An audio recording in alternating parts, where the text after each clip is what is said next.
Bem-vindo, este é o quadro 30 Minutos de EBD. E eu já quero começar fazendo uma pergunta a você.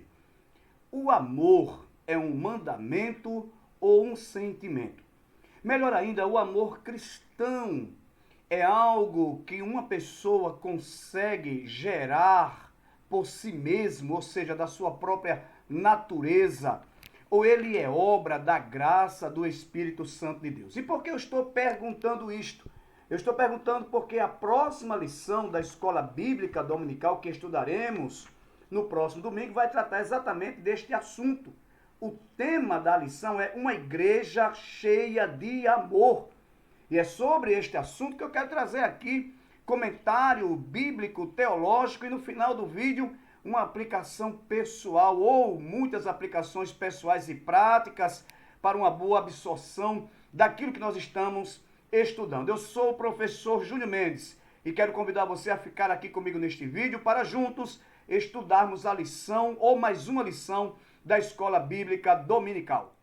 E como fazemos costumeiramente, eu quero começar lendo o texto áureo da lição que diz o seguinte: E era um coração e a alma da multidão dos que criam, e ninguém dizia que coisa alguma do que possuía era sua própria, mas todas as coisas lhes eram comuns. Atos dos Apóstolos, capítulo 4, versículo 32. Então, por este texto aqui, nós já temos um vislumbre do que era o amor vivenciado por esta igreja primitiva, ou a igreja de Jerusalém, que é o tema da lição estudada nesse trimestre. O texto diz que eles estavam tão unidos como se fosse um único homem. Então, a unidade da igreja era, na verdade, o resultado prático do amor que eles viviam. Além desta unidade, havia socorro, havia compartilhamento de bens, de maneira que não havia necessidades naquela igreja que não pudessem ser atendidas, porque quem tinha algo acabava ajudando ou auxiliando aqueles que não tinham. Então, este amor vivido por esta igreja era um amor de resultados práticos, não era um amor apenas de palavras, nem apenas conceitual. Era um amor que eles viviam na prática. E esta unidade e este amor eram marcas significativas daquela igreja que foi estabelecida por Cristo, tendo o seu começo, na verdade, na cidade de Jerusalém. Então essa igreja cheia de amor estava capacitada por Deus para enxergar as necessidades que surgiam na vida dos crentes, na vida dos seus membros. E aqueles que tinham recurso acabavam socorrendo aqueles que não possuíam, de maneira que eles estavam ali auxiliando-se ou ajudando uns aos outros. Então isso já nos responde a primeira pergunta que nós fizemos no começo desse vídeo. O amor é um sentimento ou o amor é um mandamento? Ora, nós temos aqui que o amor praticado não era um mero sentimento, não era sentir apenas compaixão, não era apenas sentir dó ou piedade do outro que está padecendo, que está sofrendo. Na verdade, era o santo dever, era a santa obrigação de estender a mão a quem estava padecendo e lhe auxiliar ou lhe trazer socorro. E este é, na verdade, o verdadeiro amor cristão. É um amor que não fica apenas no conceito, não fica apenas nas palavras, mas ele se manifesta em ações concretas, em atitudes reais, práticas, que traz resultado. E tudo isso só era possível porque esta igreja estava capacitada pelo Espírito Santo de Deus. E aqui eu respondo agora a segunda pergunta que eu fiz no início do vídeo. É possível que alguém naturalmente desenvolva esse tipo de amor? A resposta é não.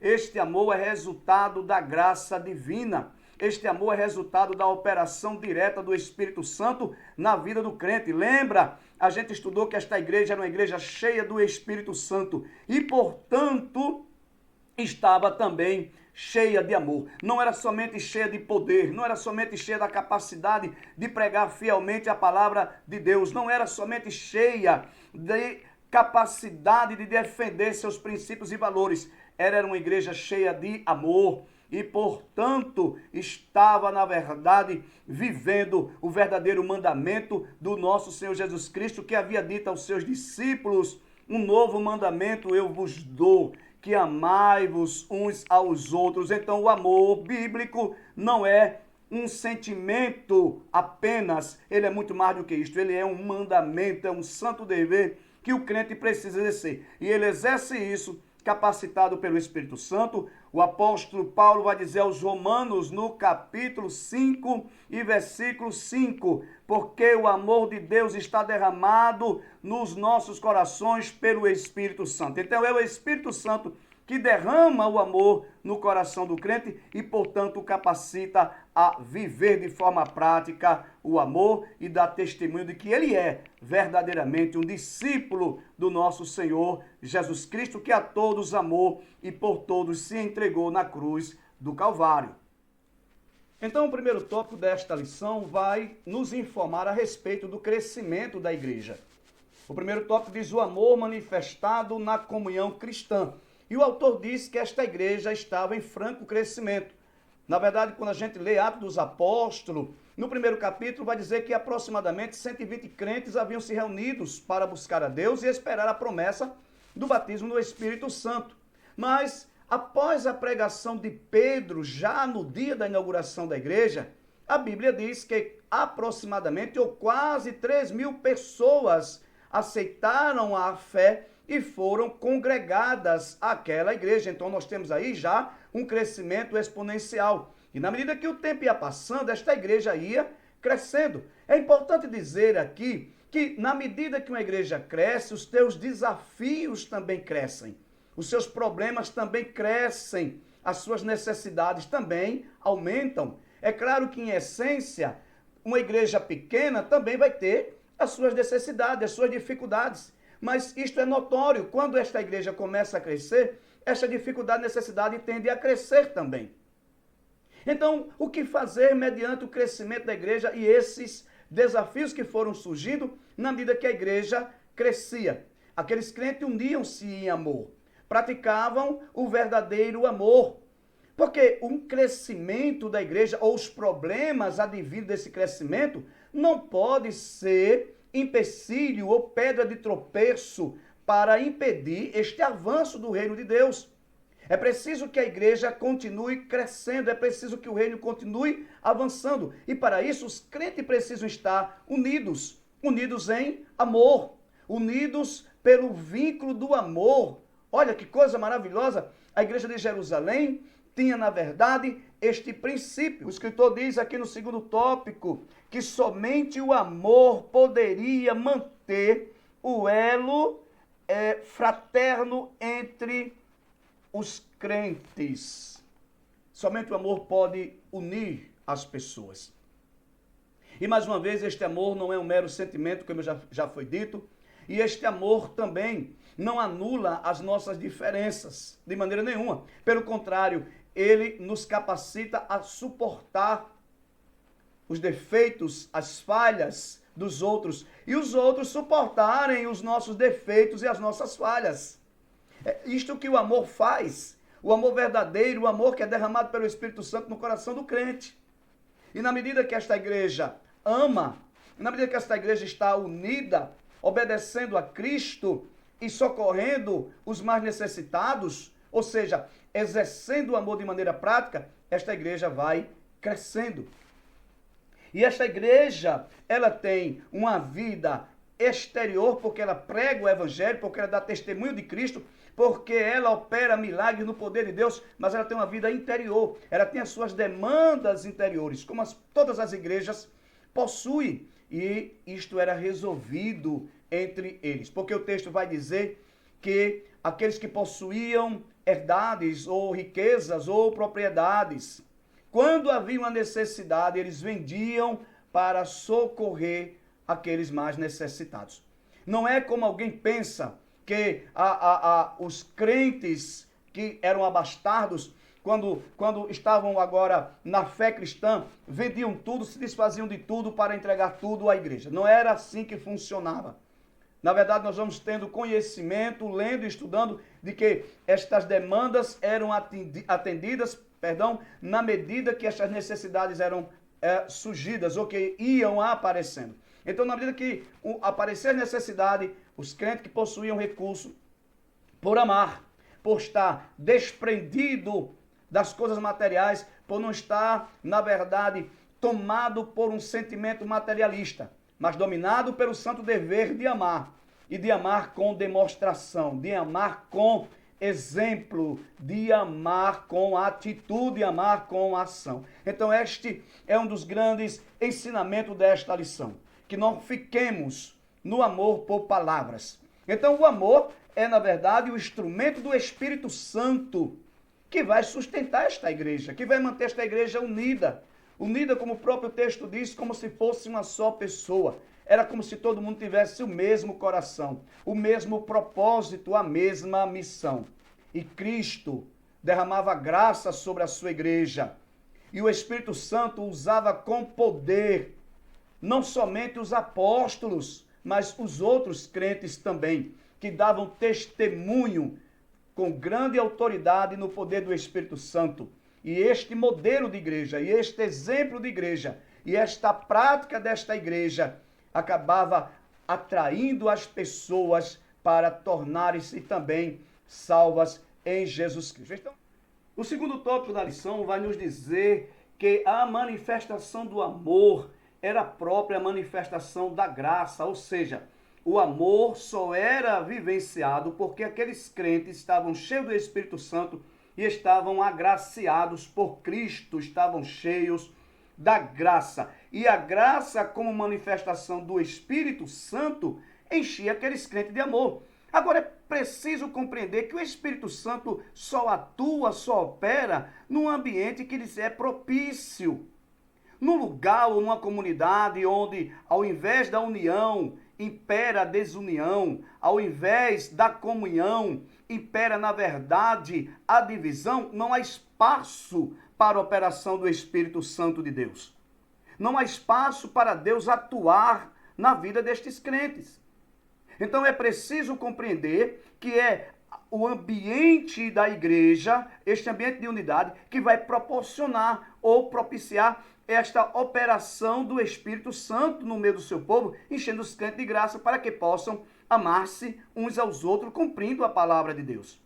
É claro que aqui e acolá, por sermos humanos, por sermos falhos, por termos defeitos, por termos diferenças, esta unidade, ela acaba sendo ameaçada por algumas questões, por alguns problemas que surgem, por algumas dificuldades que aparecem entre os crentes. Mas o que faz o crente quando isso acontece? Ou o que deve fazer o cristão quando alguma coisa vem ameaçar a sua unidade ou a sua comunhão com os outros crentes? Perdão.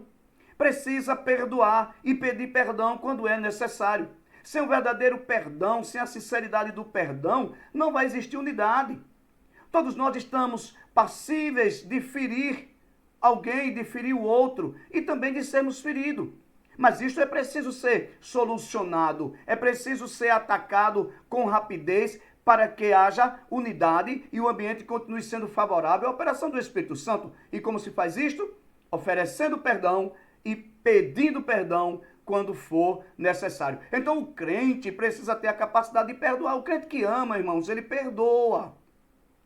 Não faz sentido o crente dizer que tem amor, mas não perdoa aqueles que lhe ofendem. Aliás, isso é tão sério porque a condição que Jesus Cristo de Nazaré deixou para que nós sejamos perdoados é perdoar. Ele disse, se vocês não perdoarem aqueles que vos ofenderem, vocês também não serão perdoados pelo vosso Pai.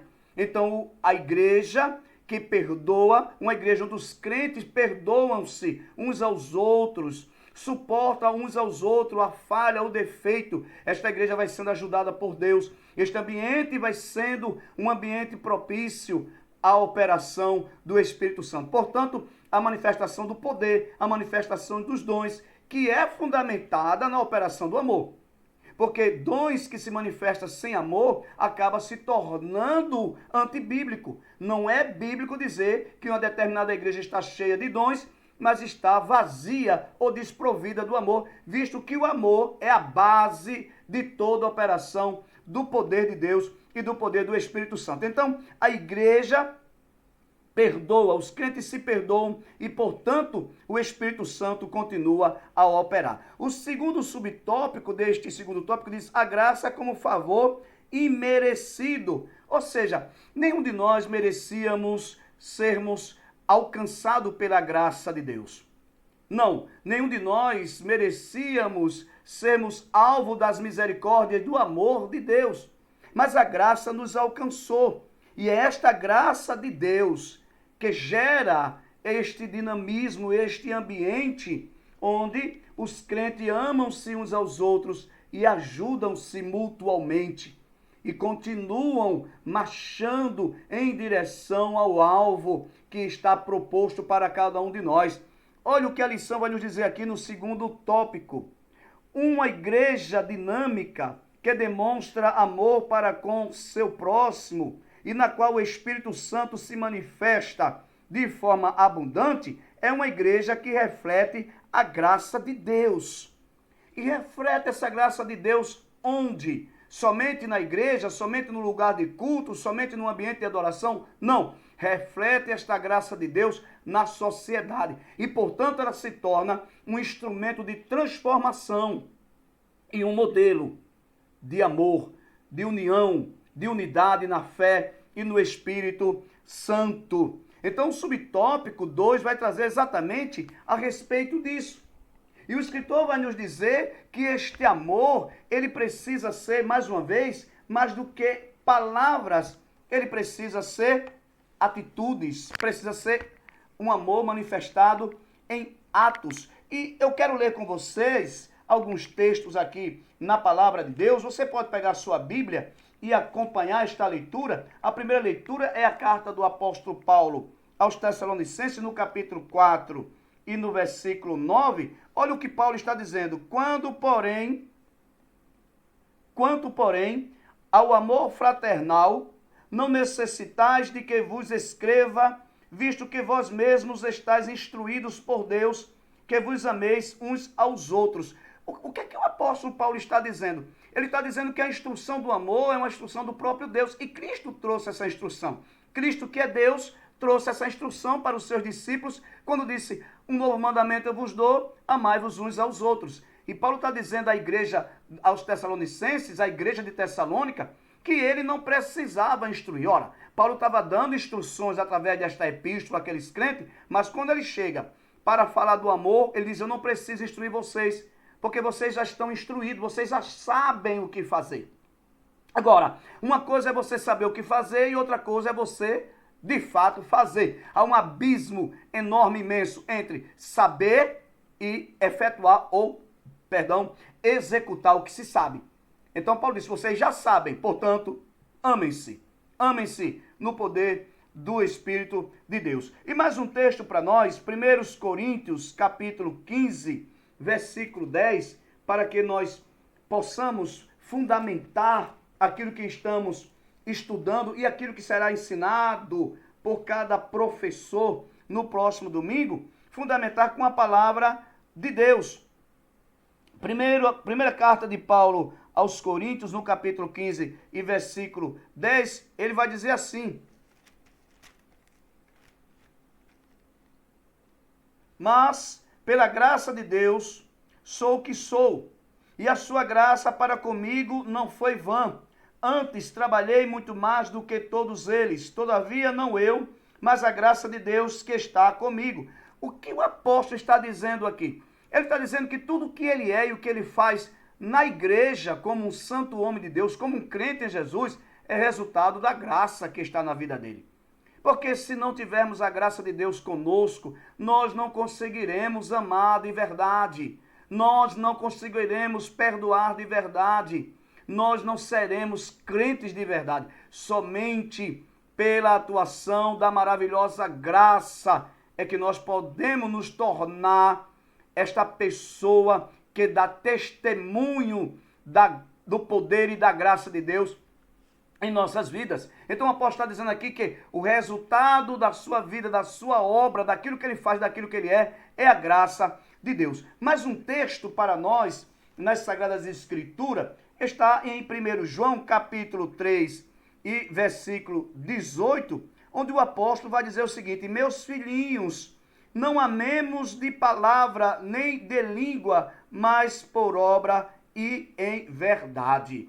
Veja só, olha o que o texto está dizendo, que o seu amor não seja conceitual, que o seu amor não seja apenas palavras jogadas ao vento, mas que seja obras, que seja um amor prático, um amor que traz benefícios aos outros, um amor que traz resultados concretos à vida do outro. Então é este amor que nós, enquanto igreja de Cristo, deste século, neste momento de tantos desafios, neste mundo de tanto individualismo, de tanto egoísmo, egocentrismo, onde os homens costumam pensar somente em si mesmo, onde as pessoas pensam primeiro em si, antes de pensar nos outros. É como alguém diz, primeiro eu e depois de mim sou eu. As pessoas tendem a ser egoístas. A igreja precisa ser diferente. A igreja precisa ter um modo de vida diferente. A igreja precisa ser um ambiente totalmente diferente. Então que o nosso amor, o seu amor, o meu amor, seja um amor real, verdadeiro, baseado, demonstrado por obras. E que Cristo seja glorificado em nossas vidas nesta manifestação do seu próprio amor que está em cada crente pelo Espírito Santo. Partindo para o terceiro tópico deste conciso comentário a respeito desta lição, o escritor vai nos dizer que a manifestação do amor na solidariedade cristã não é, na verdade, uma prática do comunismo, como alguns acabam pensando ou até mesmo dizendo sobre esta prática da igreja, porque havia socorro aos necessitados e o texto vai dizer que quem tinha propriedade vendia para socorrer quem não tinha. Alguns pensam que ali existia uma espécie de comunismo, mas o que existia ali, na verdade, era a prática da equidade ou a busca pela equidade. E olha o que o autor nos diz: assim, diferentemente da igualdade, que seria uma espécie de comunismo, porque o comunismo diz que numa sociedade onde é empregado o comunismo, todo mundo tem a mesma propriedade, ou seja, todo mundo tem tudo em comum. Não era isso que acontecia na igreja primitiva. Isso é importante para que fique bastante claro. O que se buscava ali era a equidade. Não enxerga as pessoas como sendo todas iguais. E por isso busca formar ou formas de ajudar o desequilíbrio entre elas. Em Jerusalém não havia um nivelamento social, nem todos possuíam as mesmas condições. Olha como isso é importante, porque por muito tempo algumas pessoas pensavam, e ainda hoje pensam, que o que havia ali era uma espécie de comunismo, e quem defende essa forma de sociedade, ou este modelo ou padrão de comunidade, utiliza esse texto para dizer, olha, veja, a igreja primitiva era uma igreja que praticava o comunismo, que praticava a igualdade, a divisão ou a separação de bens por igual. E na verdade não é isso que o texto diz. Quando se estuda o texto no seu contexto social e tomando como base o texto original, ele vai dizer que as necessidades eram socorridas na medida que elas iam surgindo. A igreja de Jerusalém tinha crentes ricos e tinha crentes pobres. Não havia uma igualdade social, havia equidade, havia buscas, para ajustar o desequilíbrio. Então isso é importante para que nós possamos entender que o fato de uma igreja ser composta de pessoas abastardas e pessoas que tenham, de alguma forma, necessidades, não significa dizer que esta igreja não esteja vivenciando o amor. Isto é um pensamento errôneo. Agora, o mandamento é claro. Quem tem vai ajudar quem não tem. Quem possui vai socorrer quem não possui. Quem tem, quem é abastado ou quem possui propriedades, riquezas ou condições, vai socorrer quem não tem. E isto é ser igreja, e isto é vivenciar o amor. propriedade e compartilhamento. O que quer dizer isto aqui? Veja o que o escritor nos diz. Os crentes mantinham a propriedade de seus bens, mas os disponibilizavam conforme a necessidade de cada um. Desse modo, eles compartilhavam tudo o que tinham. Na medida que as necessidades iam aparecendo, quem possuía ia socorrendo os necessitados. Ou seja, compartilhava. E aqui está uma instrução para nós. Deus abençoa o crente para que ele abençoe a outros. Meu irmão, Deus lhe dá propriedades, Deus lhe dá riquezas, Deus lhe dá condições para que você socorra os necessitados. Vê alguém padecendo de necessidade e você podendo ajudar, não ajuda, isto é pecado. Sim, é pecado, porque Tiago vai afirmar, aquele que sabe fazer o bem e não faz, peca. E observa, olha o que eu disse anteriormente, como Paulo instruiu os Tessalonicenses. Paulo disse, vocês sabem a respeito do amor, agora pratiquem. Porque uma coisa é saber e outra coisa bem diferente é praticar. Então eu saber que meu irmão está necessitando e eu posso ajudá-lo e não ajudo, isto é falta de amor. Agora, olhar para a igreja e ver um desnivelamento social não significa dizer que aquela igreja não tem amor. Como alguns querem dizer, ou como alguns dizem, que por falta desse equilíbrio social, a comunidade de crentes não vive o verdadeiro amor. Engana-se quem pensa assim. Então, esta lição que é bastante esclarecedora para nós neste quesito. O terceiro subtópico desse tópico diz assim, o exemplo de voluntariedade. Por quê? Porque as doações, as ajudas, o compartilhamento não era algo obrigatório. Aqueles crentes não faziam esta ação, não praticavam este amor porque eram obrigados pelos líderes eclesiásticos ou pelos líderes da igreja, pelos apóstolos, de maneira nenhuma. Era a atitude do seu próprio coração que estava cheio de amor. Era resultado do seu cristianismo, da sua fé genuína, da sua prática verdadeira do que é o verdadeiro cristianismo, vivendo assim o verdadeiro evangelho. Então, havia voluntariedade. Eles não precisavam ser obrigados, eles não precisavam ser coagidos. Eles faziam porque amavam fazer. Eles faziam porque sentiam o santo dever de fazer estas ações, manifestando assim o seu amor. E aqui está a aplicação prática, uma das aplicações práticas para esta lição. Se o crente só pensa em si mesmo, este crente está desprovido de amor. Se o crente não consegue enxergar a necessidade do seu irmão, e essa necessidade, irmãos, nem sempre são necessidades materiais. Às vezes a necessidade de afeto, às vezes a necessidade de atenção, às vezes a necessidade de companheirismo, às vezes é necessidade de uma palavra, ou até mesmo de sentar para ouvir, escutar as dores do outro, o lamento do outro, o desabafo do outro. Então, se eu sou um cristão que não enxergo essa necessidade, e se mesmo que eu enxergue, eu não me disponibilize voluntariamente a auxiliar, eu estou desprovido de amor. Então, amar não é somente dizer que eu te amo, meu amado irmão, isso é bom, isso é bonito, isso é desejável. Como é bom quando alguém diz para nós, meu irmão, eu te amo em Cristo Jesus. Ou quando nós dizemos a outro, meu querido, eu te amo em Cristo Jesus. Que maravilha, isso é bom. Isso deve ser praticado, isso deve ser exercido entre nós. Mas o amor cristão é muito mais do que isso.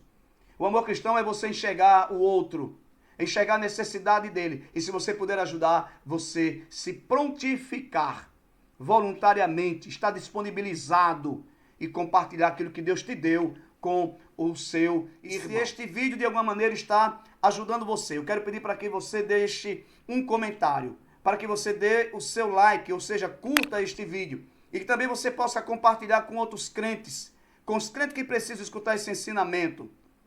E se você não é inscrito neste canal, meu amado, minha amada, eu quero pedir para que você se inscreva e ative o sininho para ser avisado das nossas publicações.